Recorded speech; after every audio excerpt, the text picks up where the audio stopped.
Akpo na mo yire mi bleji na ma. De viola fuma un bagbe won. Won na won wi le. Ita kun da shi onji. Na la pa vi ogbo a. Ne mo ya apavi ko jira mo la. Pio. O fi da jira ma le gbogbo. Nke on to de vie ojo ni ma. O la bi o le di do kaka no gbo ho pa ti pojo so do te a. Egbo ma. Oh. Egbo ka ta ma. Abo na gbo ashaga ma no odoli. Ta no odoli. Ndo nyo de. Ai ba afi nya ma ta po nde. Gba. Ama ma no nya la do fu. Oh, nyo ku de ko. Ola ho pa jo no so fi be. Nga do fu de no a. Nke wo. Atabola shiwa ala nyida. Esonye da tinga. Oh yako. Akunya no nya no ngo nya no magbo ma. Esonye nga video la. Magba o. Bo mi o wora. Ngba video. Kene na fo do le fi ele bo aba fo me. Ngba video, de ku choju lisi aluma. Ya ji ma to ba gbe no anya meji no la. De fi ele bo mi do le, ibo do kwa pa kwa. Esonye nga video ga ile ni ako. Nga nto nya wa. Anu ngu bo kwa ngu bo ma. Evoa. Tabola shiwa le mi le bia. Ha? Emu po ma, aluma klo ikonji. Esonye. Unu ajiji susu no po. Ha? Bunku na nya vie na yira. Nga ndele a. Mala. Dunwa tati de bi won be nya wavo. Cho. E yi mo la. Na wo nwa de bi agbe ko. E wa oleke. Awa, ano ma ba da di vi ke geje chi man. Ngai. Nya wavo la no tin to ma do molu de kanu na jiba jeme no. Nda de bi won be nya la jo na. Wa chama gba,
Kama ima.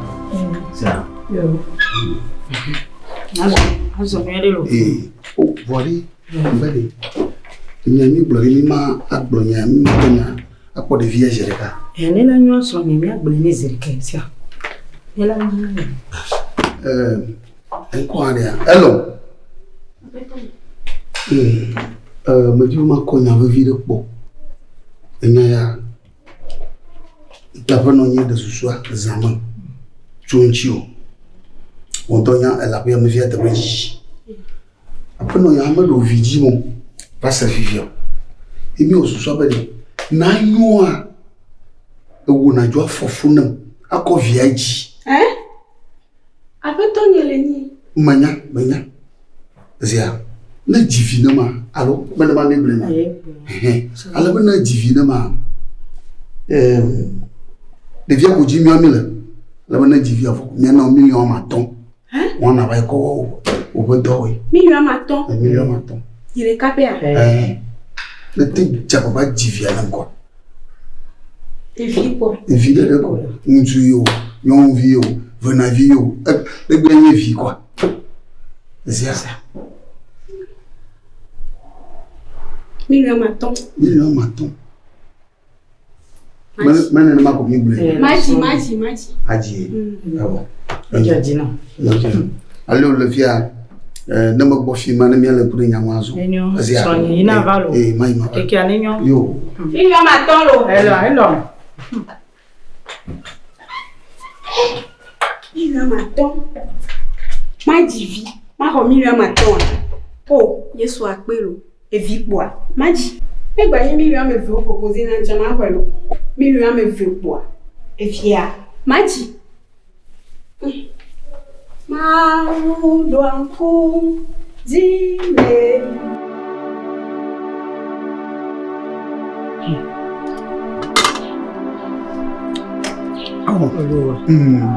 Hello. Hello.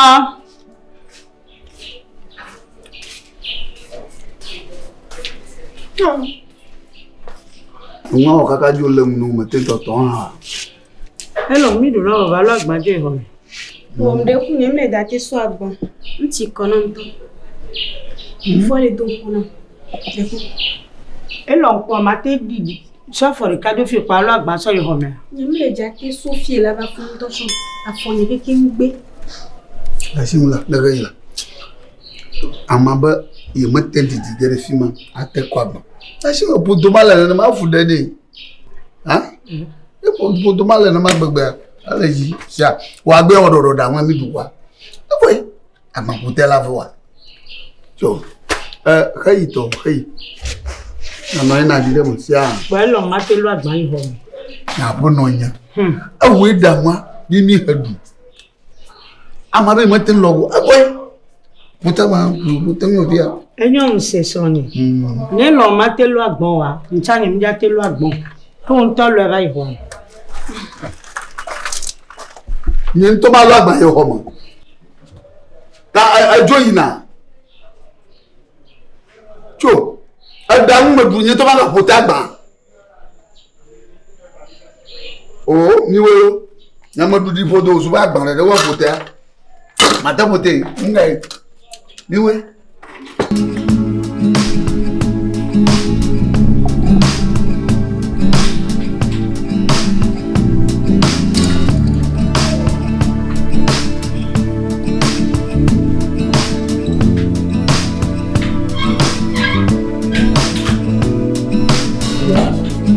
Soigné.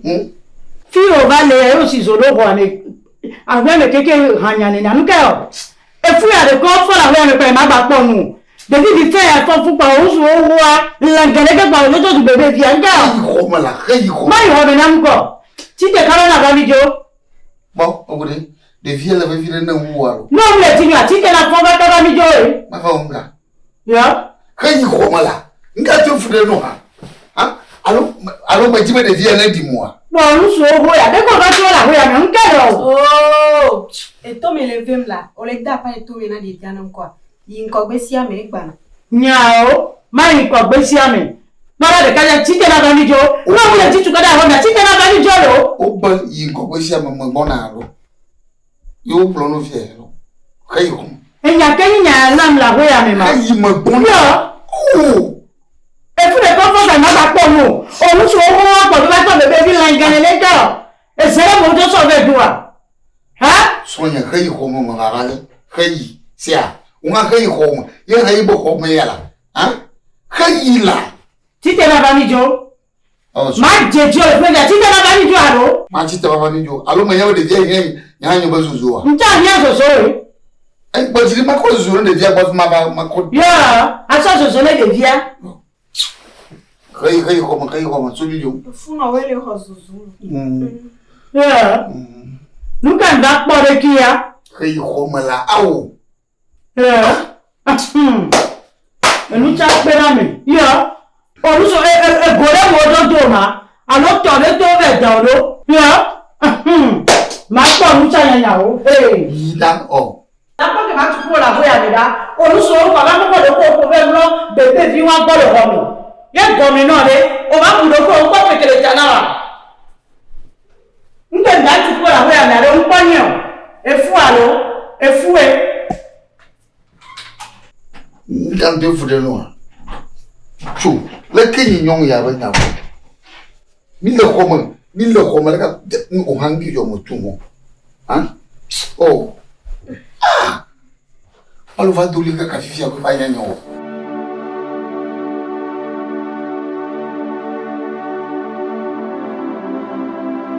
Yo, Dodo, de kuna sege wade elom no gbo.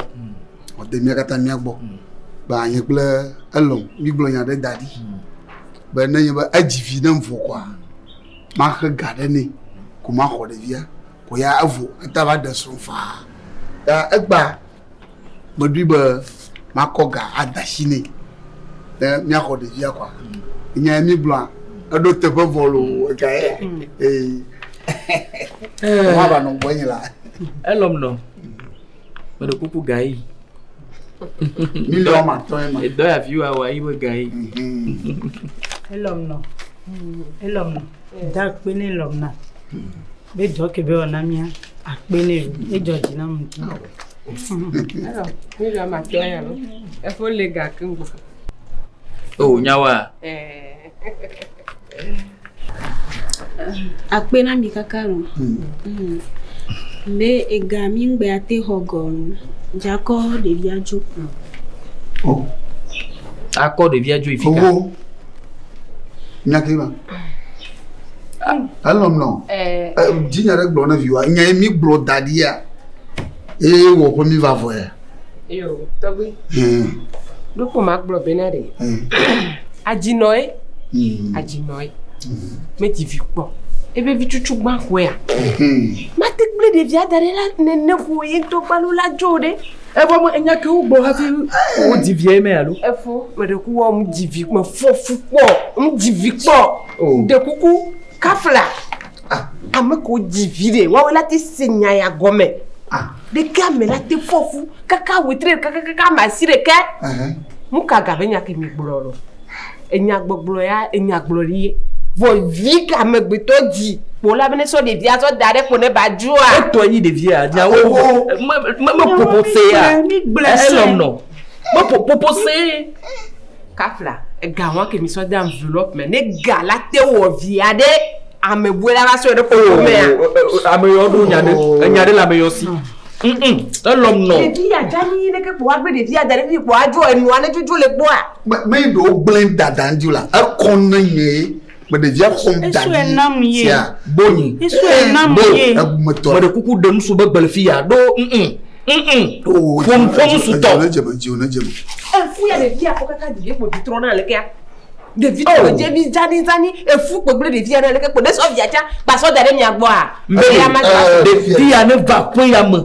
Le si bon vie ne non pas pas y am. Non vie ne n'en bu kaka va zo agboto. Chaba di agboto bi ayi ba ma gole. Le mu de cas de l'homme diolo.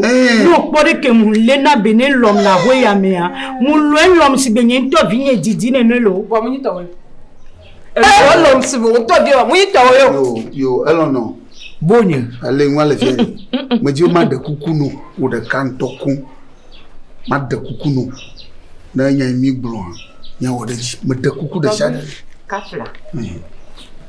Owe me le bupo ye na ye nyo keke le no down de kajeya me no nu yo e gbo fi be nye be fi nyi gbo vi wo le bere fa gbo vi akoya dia me na mi be yo akwa lo oh da shi be nyama me ga do ra gbo mi bre ne oh la me ga do ra gbo nyawo tuna o bu me le janyi lo mo no anyi mo pona nu yo be tepo e ti te mi jo la amenya wa no no Elo no mi ba we no la.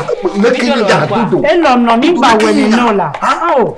dudu le kini So da gaga o ka mi de via que mi ko la no vi da ho de via la po ya me a enye de kuku afi ho de via ma de fu de via ba po ya me panye oh la dudu le kini da dudu Enyana dina eno vi wa mteji wa.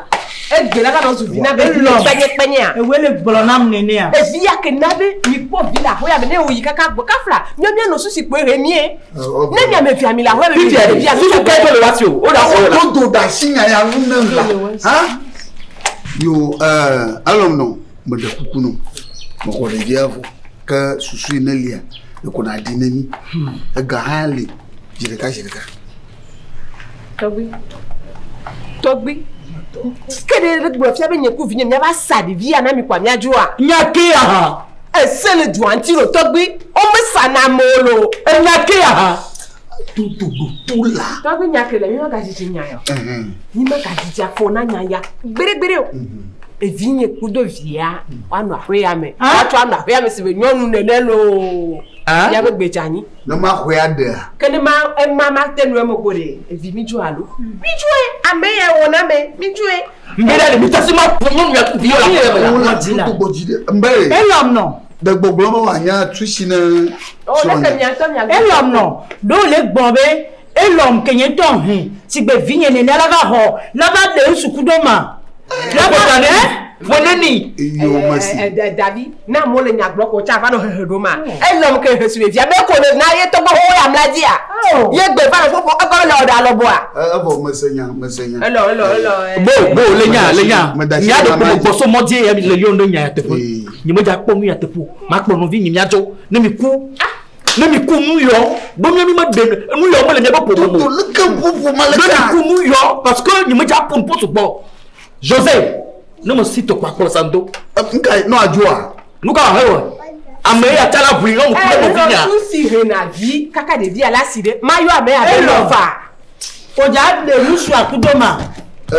no viviere anya okata masenya okata sia ale mi gble kwa me da shireji To be za kiri. me da shireji Bereke. anu apa me clean Avota mo. José. Aba be ni nu yo pata no aba to e. O ko mo de. dodo Ve no ide to gbigbo. Ve no to gbigbo. To gbi. aw bojidila do joina To gbi.